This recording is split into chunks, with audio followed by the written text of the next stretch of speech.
can't tell me Black and Hispanics ain't the greatest people on the face of the earth. When no nation and no race of people can compete with us on any level. Who's the fastest man alive, past and present? Jesse Owens and Usain Bolt. You understand? Not a Chinese man, not a white man, not an African, blacks. You understand that? Straight up and down. Who runs the football field? You know damn well it's Black and Hispanics. Who runs the baseball field? You understand? Ken Griffey Jr. You understand that? Sammy Sosa. What Sammy Sosa did, Mark McGuire needed steroids for. You understand? What Serena Williams did, I don't even know that white woman's name, she needed steroids for. And she still couldn't beat Serena. Now let Serena have tested positive for steroids. They would have ripped everything from her. They would have destroyed her legacy. They would have dragged her. You understand? Now I'm not going to pick her up too much because she put a goddamn white baby in her womb. You understand? Like really think about how many white reporters her father had to fend off from her. Think about how many white people tried to break her spirit and her father defended her. Think about the racism that she had to overcome in America.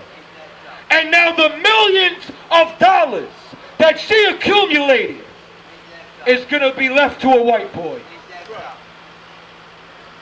Y'all don't see the problem? Like, let me tell you something. And this is something very foreign to our people. We've been on the wrong side of racism since 1492. We have been on the wrong side of another nation's so-called supremacy since Columbus sailed the ocean blue. When racism works, loving everybody doesn't work. Because they push to you that we need to love everybody.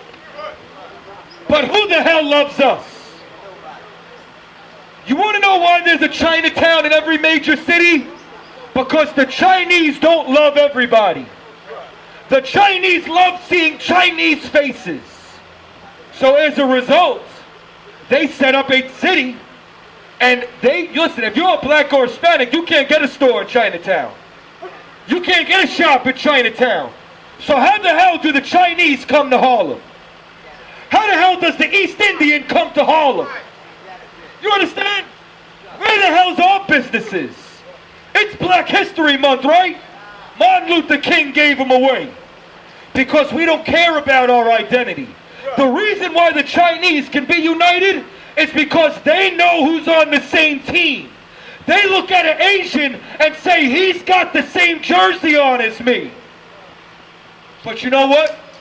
We're so divided, we don't know what the hell to call ourselves. We want to be Cometians. We want to be African. We want to be Christians. We want to be Democrats and Republicans, except what God called us. Thank you, brother. And as a result, appreciate you, brother, because we sit around and we think that we can be in the melting pot known as America, we fail every time because that destroys our strength. That destroys our unity. This is what blows my mind. Like, Black and Hispanics fought so that we can go sit on a white toilet. How many of these stores are owned by white people, East Indian people, that they even have a toilet that you could use? Like, realistically, you got Dr. Martin Luther King Jr. and Malcolm X Boulevard. And on this corner, how many restrooms can a black man use 50 years after integration? There's no bathroom in Dunkin' Donuts. There's no bathroom in Starbucks. Cohen's isn't going to let you take a piss. You understand? You know what that means? We have to wake up from Martin Luther King's dream. Martin Luther King did a disservice to the ghetto. Did a disservice to the Black and Hispanic community. Because no other race of people comes here and tries to join America. Every other race stays segregated. Every other race stays separated. That's why you have Chinatown. That's why you have Bollywood. That's why you have Little Italy. But when you come to Harlem, listen, the first millionaire in the world was a black woman by the name of C.J. Walker who came out of Harlem. How did you go from millionaires coming out of Harlem and the Harlem Renaissance to Harlem being renamed Soha? How do you go from the Harlem Renaissance to seeing signs in Harlem that say the New Harlem? You know what the New Harlem is? The New Harlem is dog whistle racism for white Harlem. You understand? Meaning, a dog whistle is a frequency that only dogs can hear. When you see New Harlem, it looks like, oh, they're revamping. No. What it means is, Harlem is now safe for white joggers.